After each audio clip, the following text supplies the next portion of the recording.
안녕하세요. 오늘은 제가 커피 마시는 시간을 아껴서 책 소개도 하나 하고 몇 가지 공유하겠습니다.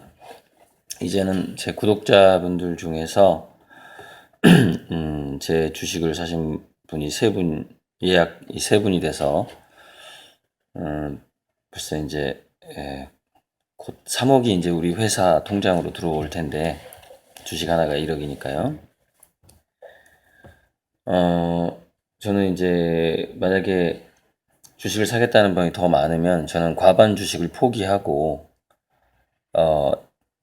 제가 가지고 20주를 발행했는데 과반 주식을 포기할 생각도 있고, 또 제가 언제까지 이 회사에 머무를 수가 없고, 지금은 대표이사지만은 물러나야죠. 제가 이제 이거 재활용으로 명패 하나를 만들었어요. 대표이사 고리들이라고. 여기 이제 아이패드 그 자석으로 붙는 그건데, 직원이 이제 중국어 자막을 하다 보니까 그 자판이 있는 자판이 있는 걸로 바꿨어요. 자판이 없는 거를 이제 버리게 됐는데, 그거를 뒤에 커버는 다시 거기 끼우고 그 버린 자판으로, 아니 자판이 아니라 커버, 아이패드 커버로 명패를 하나 만들었는데, 이런 것도 하나의 우리 회사의 정신이 아닐까 생각합니다.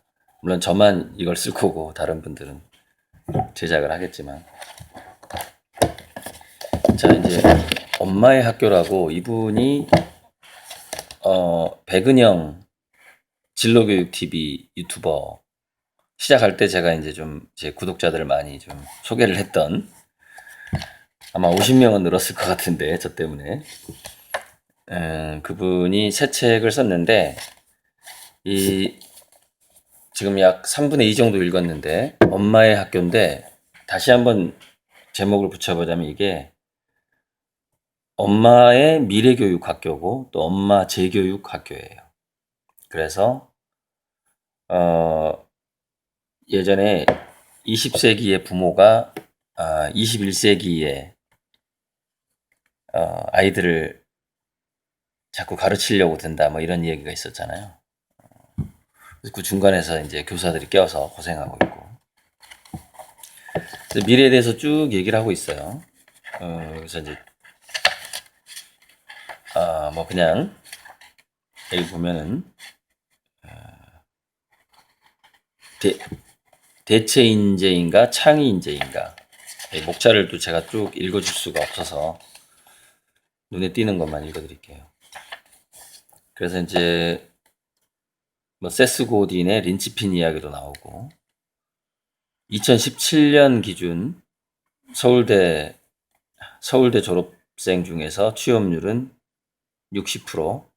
근데 이 실질적으로 60%가 아니라 45% 정도 된다고 하는데, 왜냐면은 15% 정도는 이 대학원 진학이라던가 뭐 이런 식으로 자기가 실업자라는 거를 회피성 진학이라고 그러죠.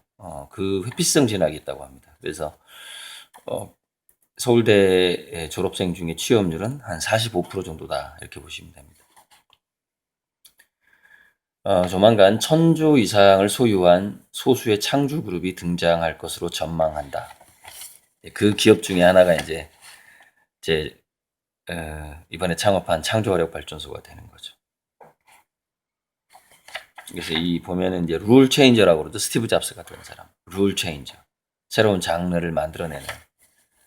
그래서 어떤 회사의 경영 방식 자체가 예전이랑 다른 그런 회사를 저는 지금 그런 회사로 만들어 갈 건데, 그렇게 되어 갈 겁니다. 함께. 명언들이 참 많이 나오는데,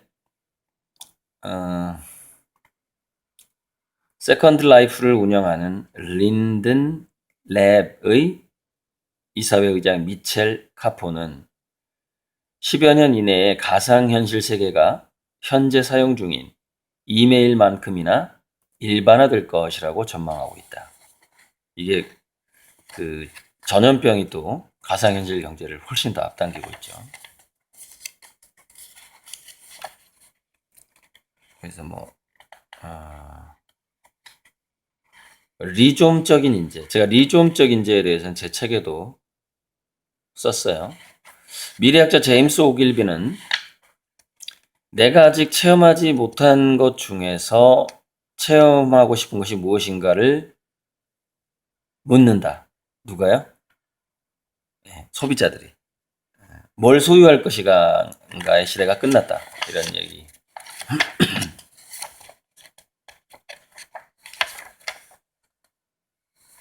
자기 스스로 이렇게 어쨌건 이 책은 엄마의 미래학 공부 개념인데 그 엄마들이 책을 읽어야 되기 때문에 좀 이렇게 망라하고 있고 이렇게 분야별로 이렇게 깊이는 없어요. 깊이는 별로 없는데 그러니까 이제 좀 엄마 학교죠. 미래학에 좀 낯선 사람들에게 좀 그걸 뭐라 그러지? 교양학부에서 쓰는 그 맨 처음 우리가 공부하는 전공 과목 들어가기 전에 교양 과정 무슨 교과서 같은 느낌? 네, 그런 느낌이에요.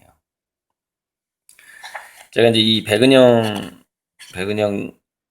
진로교육 TV 이 백은영 유튜버랑 학력 파괴자들이라는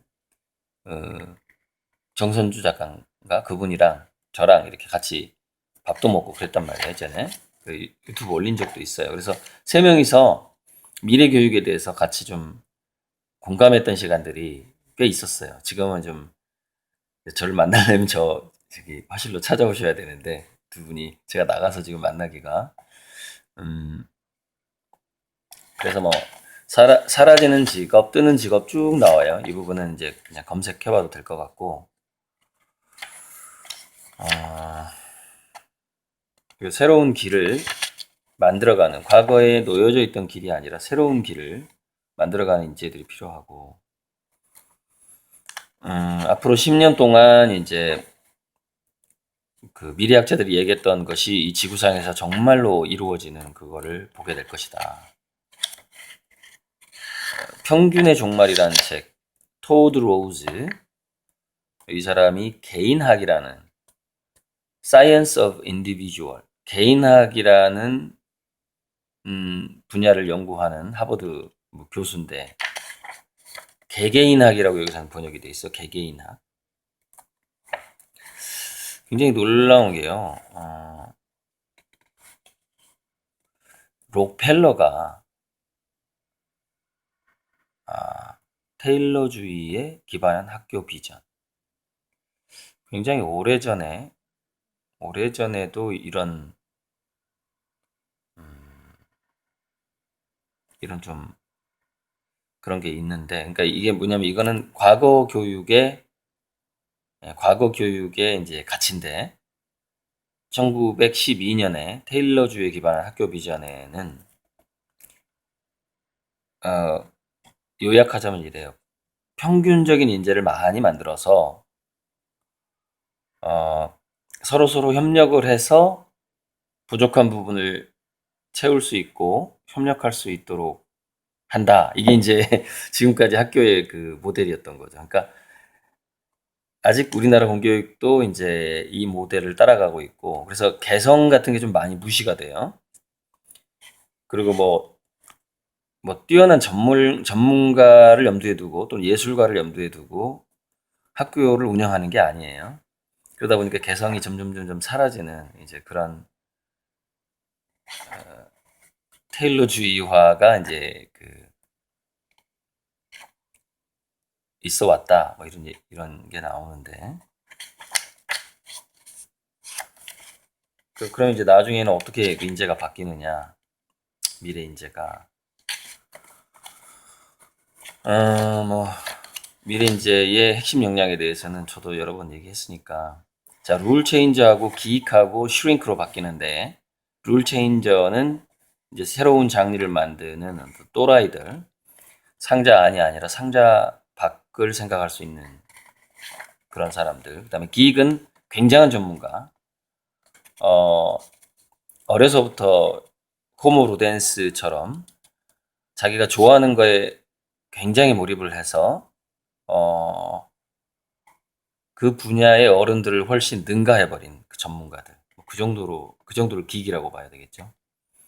그 다음에 그 기익들을 잘 묶어줄 수 있는 인재. 적재적소에 인재를 잘 배치하는 디자인적 사고를 가진 인재를 슈링크라고 부릅니다. 그래서 룰 체인저하고 기익하고 슈링크의 시대다라는 것이죠. 그래서 이제 창의적인 인재라는 게 특성이 여기 네 가지가 나오는데, 강점 지능을 일찍 발견해서 10년 이상의 콘텐츠를 축적하고 성과를 인정받아서 사회에 나가는데 그 사회에서 이타 정신과 소명 의식으로 활동을 한다. 창의적으로 활동을 한다. 이게 창의적 인재의 특성이라는 것이죠. 저도 이제 창의적 인재로 들어갈 수가 있는데, 단지 저는 30년간의 콘텐츠를 축적했다는 겁니다. 30년, 10년이 아니라. 소명의식과 이타정신으로 사회에 기여하고자 한다. 이거 여기까지 다 맞는데, 10년의 콘텐츠 축적이라는 것은, 이 10년이라는 것은 이제 자기 전공 분야의 10년을 말하는 것이고요.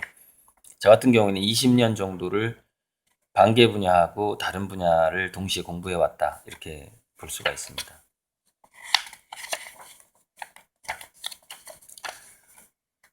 제가 두뇌 사용 설명서에서도 그 아리스토텔레스가 제시한 그 좋은 삶에는 그 어떤 일종의 그 영성, 유다이모니아라고 하기도 하고 에우다이모니아라고 하기도 하는데, 이걸 줄여서 다이몬이라고 하는데, 다이몬은 하나의 영혼 같은 거예요. 신의 의미가 있고, 바로 그 다이몬, 신과 함께 뭔가 행동하는 상태, 그것이 이제 좋은 삶이다. 그 영성. 그래서 아무튼 이걸 제가 가장 잘하는 것에 최선을 다하는 상태, 이거를 이제 좋은 삶이다. 이런 이야기가 이제 나오는데, 아리스토텔레스에. 제가 최근에 자본주의가 선본주의로 바뀌고, 또 얼마 전에 민주주의는 전주주의로 그 명칭을 바꿀 때가 되었다. 근데 전주주의가 이제 최종적인 건 아니고 그래도 민주주의보다는 낫다. 그런 민주주의가 가지고 있는 그 펜줄럼, 즉 민주주의가 가지고 있는 저주가 있단 말이에요. 민주주의가 안 될 것 같으니까 자꾸 민주주의 외치는 그 저주가 있단 말이에요. 그 저주를 어떻게 깰 것인가 해서 전주주의를 한번 생각을 해봤고, 여기서 이제 아리스토텔레스의 좋은 삶에 대해서 우리가 이렇게 과거에는 이렇게 자기 강점을 살려서 착하게 행동하는 삶, 뭐 이렇게 얘기를 했다면은, 지금은 좀 더 섬세해져야 되는데, 만약에 그것이 실용주의 또는 행동주의였다면 앞으로의 그 좋은 삶의 어떤 명칭은, 다시 한번 제가 신조어를 만들어 보는 건데, 영동이다. 영동. 행동이 아니라, 그러니까 몸으로 하는 게 아니라 영혼으로 한다라는 그 개념이 더 강해지는 것이죠. 그래서 행동이 아니라 영동이다. 점점 가상현실화 되면서 이 행동에서 영동으로 간다가 좀 잘 어울릴 것이다 라는 생각이 듭니다. 그래서 이제 프랑스의 경제학자 자크 아탈리, 아주 오래전에 이 부분을 가슴 깊이 새겼던 그 문구인데, 21세기는 창조적 이타주의자들의 시대가 될 것이다. 폴 호케니까 이 사람도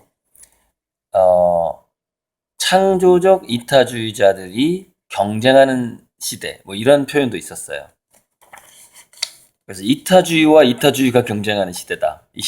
그 시대가 온다. 이런 얘기도 있어가지고, 그러니까 착한 거 좋고 이 세상에서 좋은 일 하고 싶어 하는 사람 많아요. 근데 굉장히 창의적이어야 됩니다. 좋은 일도. 바로 그 좋은 일을 하기 위한 창의력 경쟁이 일어난다는 것이죠. 그것은 아마 국민 기본급 시대에는 더 심해지게 될 겁니다. 근데 그 좋은 일을 창의적으로 하는데 호모로 댄스가 빠지면 망합니다. 망해요. 호모로 댄스가 반드시 있어야 되는 것이죠. 나오네. 호모로 댄스의 시대. 또 여기 나옵니다. 그래서 이 호모로 댄스의 시대라는 챕터를 보면 뭐 유튜버가 되고 싶어하는 아이들 이렇게 나오는데 제가 토요일 날 학점을 딸 것이냐 대학교 때 놀러를 갈 것이냐 해서 놀러를 가기로 결정을 하고 F학점을 맞았는데 호모로 댄스가 좀 강했죠. 예전부터.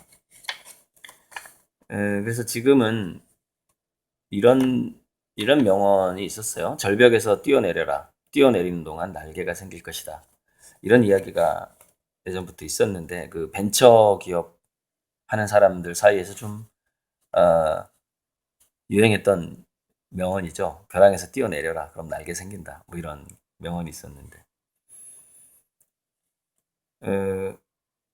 저한테는 제가 이제 그 천평화실을 계약을 하고 잔금도 없는 상태에서 계약을 했는데 그 잔금은 주식을 팔아서 하겠다 했는데 이제 벌써 주식이 3개가 팔렸죠. 그 주주님들이 되게 이제 제가 회사를 넘기는 과정이죠. 그래서 주도권을 이제 우리 구독자 주주님들께 이제 회사를 넘기는 건데 제가 이런 원칙을 좀 세워봤어요. 어차피 주식 1주가 1억이고 제가 그동안 유튜브에서 9년 동안 외쳐왔던 지금은 이제 만 9년이 넘어버렸는데 만 9년하고 지금 3개월 돼가죠. 잠시 뭐 몇 달 후면 제가 이제 10년간 유튜브를 한 사람이 되는 건데 만 10년간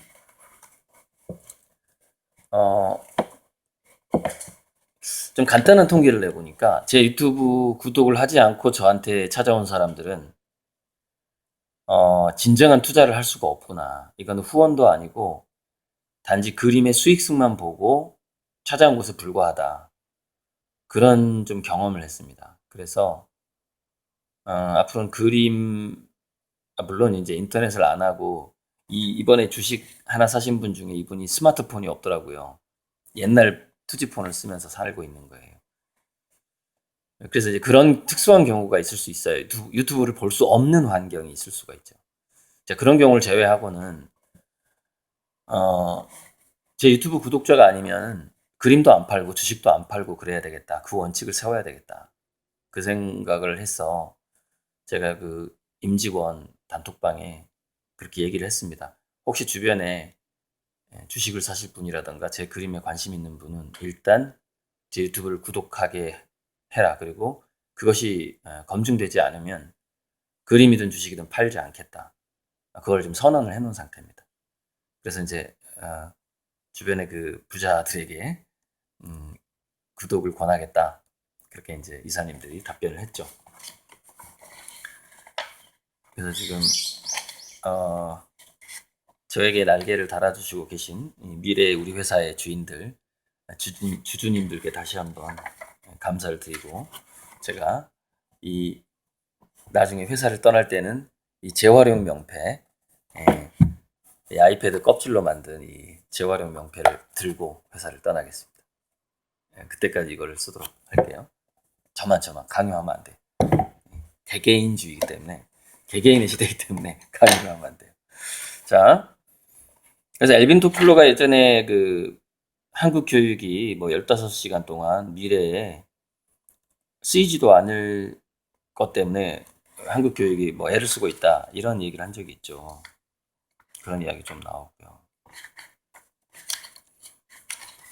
학원을 빨리 그만둬라 이런 얘기도 나오고 참 이게 중3, 고3한테 하기 힘든 얘기인데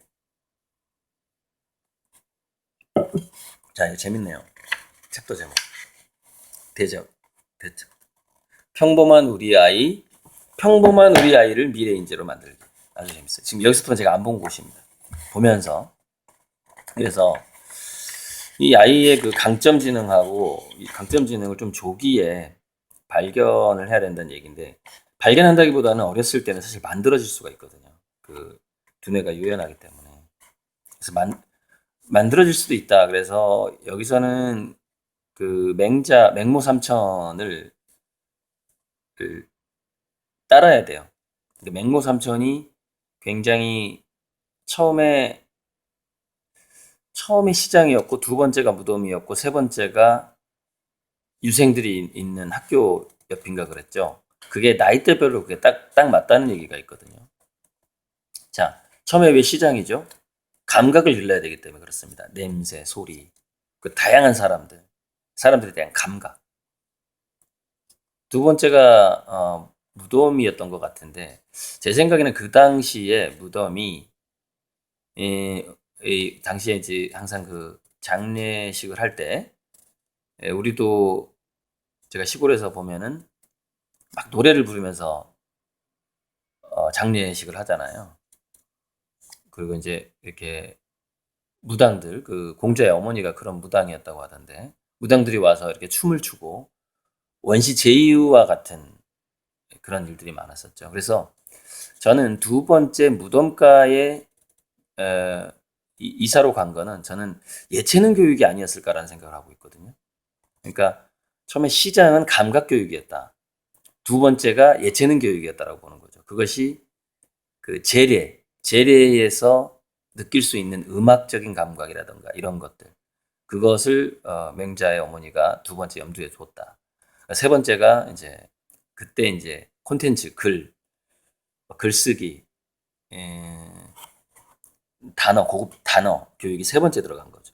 그러니까 순서로 보면 맞아요. 처음에는 감각 교육, 두 번째는 예체능 교육, 세 번째가 독서라든가 콘텐츠, 그 다음에 그 현재 이 사회에서 쓰이고 있는 지식들, 이 순서로 간 거죠. 그것이 맹모삼천이에요. 그래서 맹모삼천에 대해서 그 당시의 시대적인 상황으로 들어가지 않는다면 맹자 엄마의 의도를 알 수가 없어요. 그래서 아마 제 생각이 맞을 거라고 저는 보고 있습니다. 그 당시에 공자 맹자 시절에 그 무덤이라는 것은 굉장한 음악이 흐르는 그런 카페보다 훨씬 훌륭한 곳이었을 것이다 라는 것이죠. 대한민국에서 노벨상이 나오지 않는 이유. 일단 대한민국은 좀 투자가 많이 부족하죠.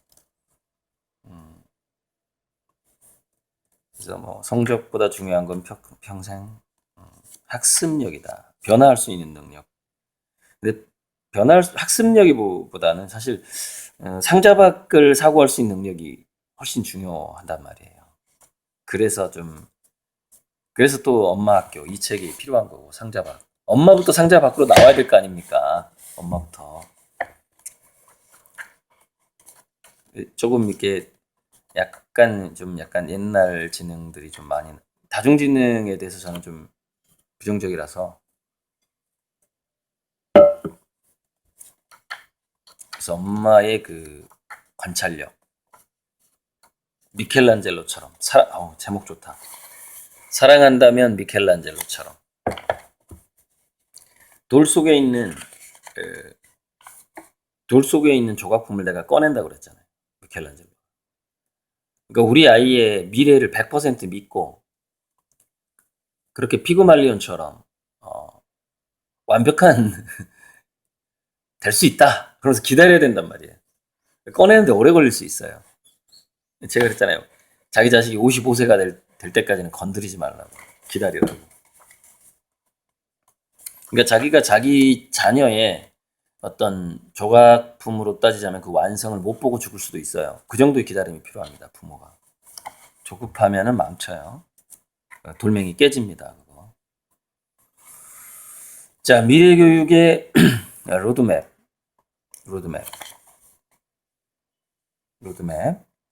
개성. 개성이 일단은 중요하고, 적성,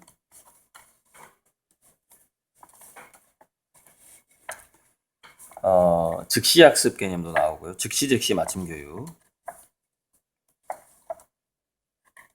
그렇게 나오는데, 뭐,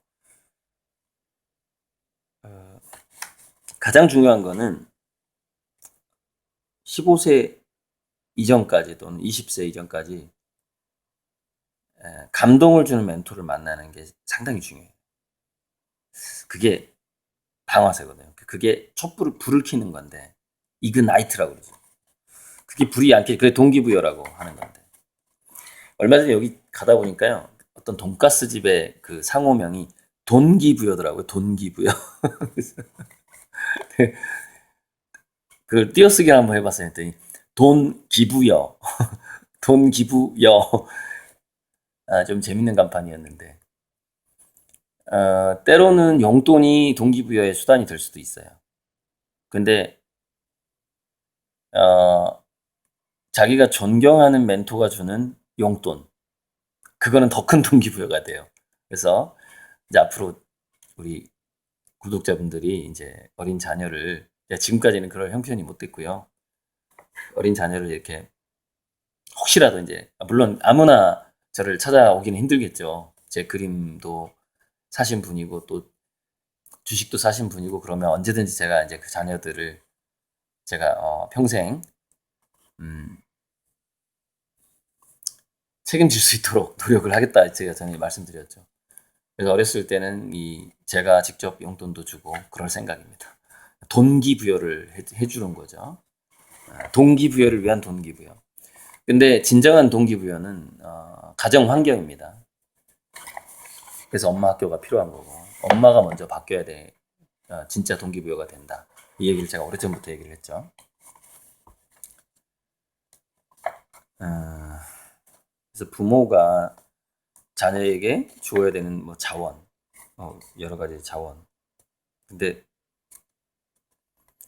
뭐 물적 자원, 물질적 환경, 어떤 감성적이고 인간적인 환경, 그리고 문화적 환경, 세 가지인데, 셋 중에 하나만 있어도 되고요.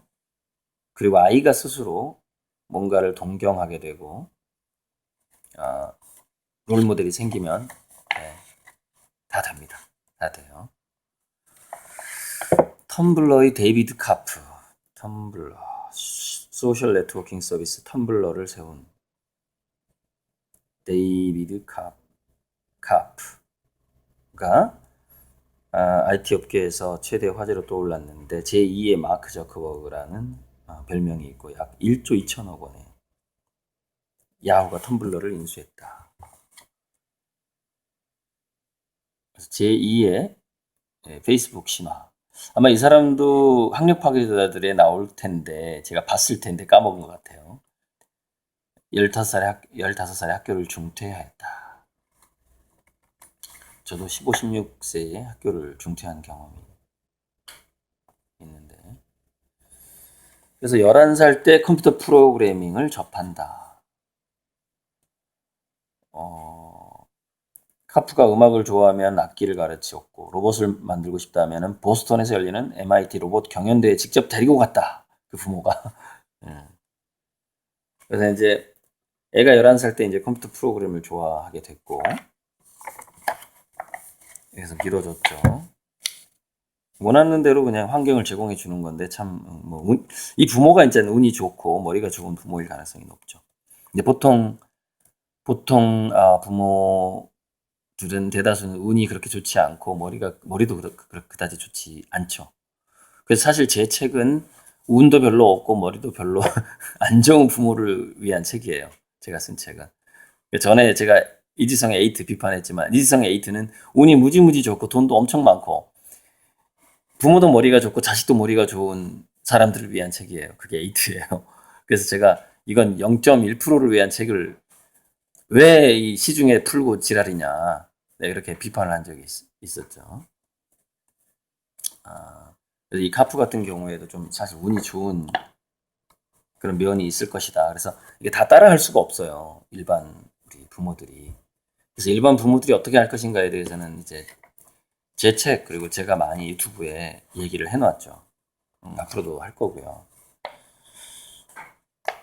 그리고 이제 그 리스크 일반 부모들이 제가 권한 대로 교육을 했을 때 자녀를 진로 지도를 하고 교육을 시켰을 때 호모 루덴스로 키웠을 때에 생기는 단점 백수가 될 확률이 70%가 넘는다. 그 단점을 제가 늘 마음속으로 그렇게 된다면 내가 책임져야 되겠다. 이 생각을 예전에 해왔단 말이에요. 근데 그걸 제가 10년 동안 그 생각만 하고 얘기를 안 했었죠. 근데 얼마 전에 제가 털어놨죠. 그렇게 하겠다고. 그 대신 이제 제 유튜브 구독 기간이 좀 있어야 됩니다. 그러면 그 자녀를 제가 이제 훨씬 우선적으로 채용을 해서 아주 즐기면서도 좋은 일을 할 수 있는 그런 적재적소에 잘 배치를 할 생각입니다.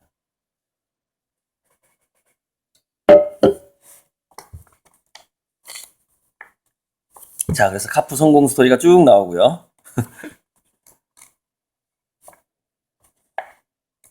그래서 스스로 아이들이 진로를 결정하게 하는 것이 굉장히 중요한 선물이다. 굉장히 중요한 말이네요. 그래야만 시행착오를 통해서 성장을 하니까요. 일찍부터 좀 체험형으로 해줘야 되는데 우리나라에 이 체험들이 다 돈이 들게끔 지금 설계가 돼 있어가지고 참 문제입니다.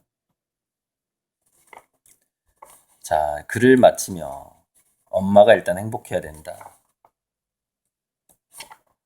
로 자, 이 책을 엄마의 학교에서 추천하는 29권의 책 중에 내 책이 없네요. 마지막에 굉장히 실망감을 주는데 학력 파괴자들 정선주 작가의 책은 들어가 있습니다. 괜찮습니다. 저는 그래서 좀 섭섭한데 자, 이 뒤에 좀 추천서들이 좀 약간 올드하다. 안 되는데. 자, 제가 이 추천서 29권 중에서 한 몇 권만 한번 골라보자면 좀 올드합니다. 선정이. 부의 추월차선, 일자리 혁명 2030, 박영숙. 린치피는 조금 읽어봐야 이해를 못할 거고 그다지 성과가 없을 것 같고요. 리더십을 재설계하라. 존 마에다. 존 마에다가 이제 이 책에서 이 다음 CEO는 이 다음 스티브 잡스 같은 그런 룰 체인저 그런 CEO는 예술 분야나 디자인 분야에서 나올 것이다 라고 얘기를 했던 바로 그 사람 존 마에다. 리더십을 재설계하라. 이거 한번 재밌을 것 같은데 21세기 신천재들 동아일보 문화부에서 이렇게 동아일보사에서 묶어서 21세기 신천재들 이런 책들은 왜 좋으냐면은 되게 참고서처럼 굉장히 다양한 사례가 나오기 때문에 좋은 거예요. 마치 잡지처럼 그러니까 신천재들을 소개하는 잡지 같은 느낌. 그래서 좋은 거죠. 톰 피터스의 미래를 경영하라. 학력 파괴자들 정선주 읽어볼 만하죠. 아웃라이어 글래드웰.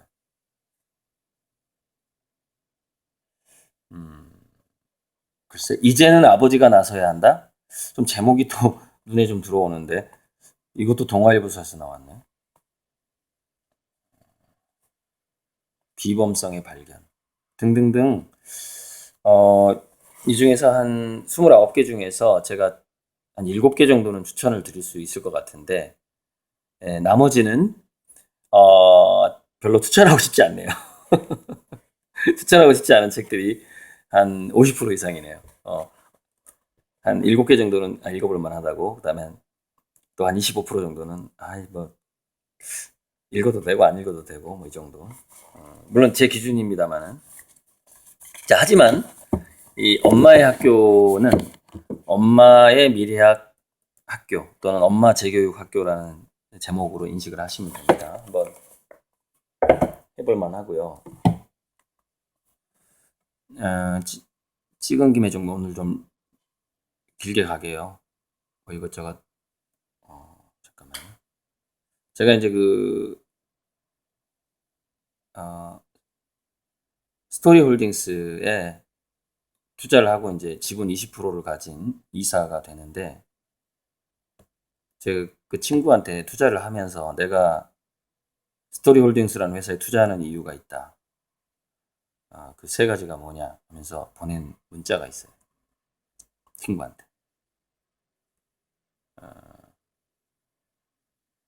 내가 그 회사에 들어가는 이유는 첫째, 꼭 있어야 할 회사이기 때문이고, 둘째, 내가 작가라서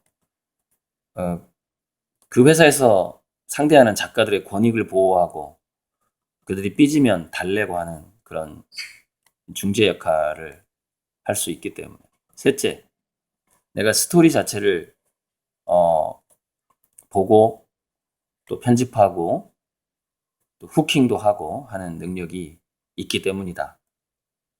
이 세 가지 이유 때문에 이제 그 회사에 투자하고 제가 이제 거기 이사로, 의결권을 가진 이사로 들어갈 건데, 꼭 지금 우리나라에 꼭 필요한 회사인 거죠. 그래서 그 작가의 권익 부분에서요,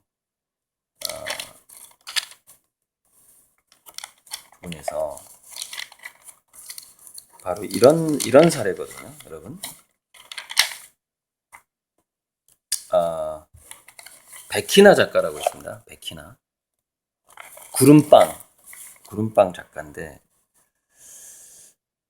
이 사람이 이제 아동문학상의 노벨상으로 불리는 알마상 수상자가 되었다. 굉장히 따뜻한 작가고, 장수탕 선녀님, 그러면은 선녀가 이제 이렇게 생겼어요. 선녀가 그러니까 가장 못생긴 선녀, 그러니까 우리 요즘 기준으로 가장 못생긴 선녀가 나오는 그런 이야기들 재밌어요.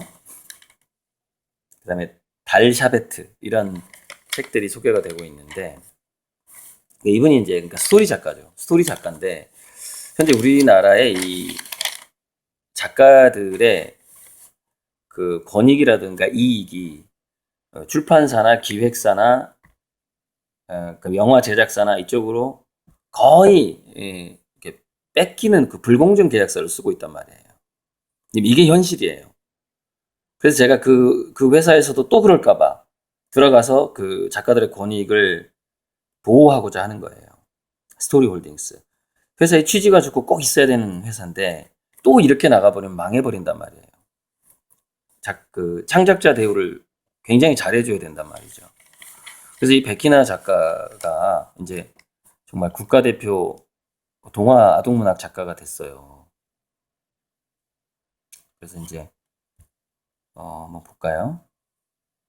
예전에 린드그렌이라고 삐삐 롱스타킹.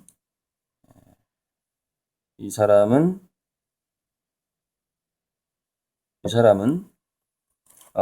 공산 치하에서 당국의 검열을 피하기 위해서 아동문학으로 건너간 사람이네요. 보니까.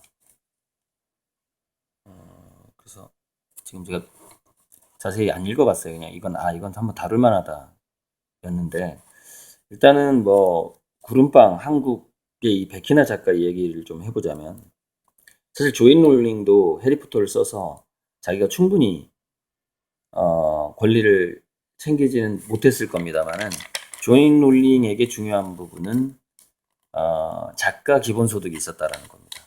그러니까 그게 작가 기본소득은 아니었는데, 카페에 가서 어린아이를 키우면서 카페에 가서 글을 쓸 수 있는, 백수가 글을 쓸 수 있는 기본급이 있었어요. 그 부분이 저는 조엘 롤링의 성공 사례에서 굉장히 중요하다 이렇게 보고 있고, 그래서 저도 기본급에 대한 의지를 끝까지 갖고 있는 것이죠. 가난한 싱글맘이죠. 조엘 롤링 이었죠. 자, 그런데 여기서 백희나 작가가 구름빵 저작권을 이제 완전히 거의 없는 상태인가 봐요. 2차, 3차 저작물까지 다. 그러니까 우리 화가들은 그 그림만 가지 그 그림의 저작권은 자동적으로 작가의 것이거든요. 그래서 제가 얼마든지 그 원작을 팔아도 또 판화로 찍어서 팔 수가 있는 거예요. 그렇기 때문에 제가 이제 갤러리 카페라는 사업을 이제 곧 시작하게 되는 거고 지금 가격 협상 계속 기다리고 있어요. 아주 좋은데 기다리고 있는데. 그래서 이제 뭐냐면은 불공정 계약서가 개선이 돼야 된다는 얘기인 게 이제 이 정신인데 그 딱 잠깐만 멈추고 찾아볼게요. 그러니까 불공정 계약에 의한 저작권을 돌려달라 지금 소송이 있었고요. 캐릭터에 대한 권리까지 뺏겨버렸네요. 보니까 그 출판사 그 사업자들한테 정말 말도 안 되는 지금 상황인데. 그래서 지금 판결이 작가가 패소했어요. 2심까지. 너무 이 불공정 관행이 이제 너무 굳어져 버려가지고 이게 판사들도 한국에서는 이 작가 중심으로 판결이 안 되는 거예요. 린드그렌이라는 사람이 알마상을 만들었네요. 그래서 스웨덴 사람들이 굉장한 그 알마상에 대한 자부심이 크다. 그리고 이 알마상 수상자들이 굉장한 사람들이 지금까지 많이 받았다. 그래서 이제 아동문학의 노벨상으로 불린다, 알마상이. 나중에 베키나 작가도 한번 제가 강의를 한번 모실 생각입니다. 섭외는 해봐야죠. 상금을 많이 받아가지고 오실지 모르겠는데 지금 상금이 6억 원이에요. 알마상 상금이 6억 원인데 이 중에서 25% 정도가 세금으로 나갈 거고 그러면 뭐 한 4억 정도는 충분히 참 좋은 책 많이 쓰시겠네요. 하지만 박희나 작가님 섭외하면 꼭 강의 좀 와주시고요. 우리 창조 화력발전소를 위해서. 그래서 자기가 그런 게 중요해요. 그러니까 나는 어떤 생각으로 이 구름빵을 제작을 했고 그 작가의 그 어떤 생각이 있단 말이죠. 그다음에 뭐 장수탕 선녀님이라던가 달샤베트 이런 이제 동화 작가의 상상력을 우리 회사의 직원들하고 임직원하고 또 신청자들이 듣게 되면 굉장히 좋을 것이다. 백희나 작가도 이제 우리 초대 강사, 그다음에 때로는 뭐 자문위원일 수도 있어요. 그리고 이제 이런 어떤 창의력 있는 스토리 작가들을 스토리 홀딩스에서 발굴을 해서 아주 좋은 조건으로 계약을 하고 창작을 할 수 있도록 그렇게 이제 스토리 홀딩스를 운영을 해 나가야겠죠. 만약에 CEO가 제 친구인데 제가 한번 잘 설득을 해서 작가들의 권익을 더 챙길 수 있도록 그렇게 운영을 해볼 생각입니다. 그래서 최근작, 백희나 작가의 최근작이 나는 개다네요. 나는 개다. 강아지가 이렇게 그 주인공 아이에게 달려가는 그런 모습들이 나온다고 합니다. 나는 개다 모르겠는데 아무튼 최신작 구름빵 작가 백희나 작가의 최신작이 나는 개다라는 건 소개하고 이제 빨리 마무리하고 저도 이제 제 일 해야죠. 오늘 제가 만든 이 재활용 명패 아주 기분 좋습니다. 바로 이런 이거 페인트로 흰색 페인트로 제가 직접 썼는데 글씨 되게 악필이죠. 제가 동양화를 포기한 이유 중에 하나가 서예를 못 배웠다는 거예요. 서예. 시소와 삼절이라고 하는데 글씨를 잘 써야 되거든요. 근데 서예를 못 배웠잖아요. 근데 어떻게 동양화로 승부를 합니까? 그래서 일찍 포기하고 설치 미술도 하고 조각도 하고 사진, 서양화 이렇게 다양한 기법들을 공부하면서 전공을 포기하고 이제 포기한 덕분에 저는 굉장히 성과가 좋았습니다. 그래서 자기 단점을 빨리 파악을 하고 이렇게 좀 포기하는 것도 포기의 기술이 굉장히 중요하다고 생각해요. 저는. 네, 이상입니다.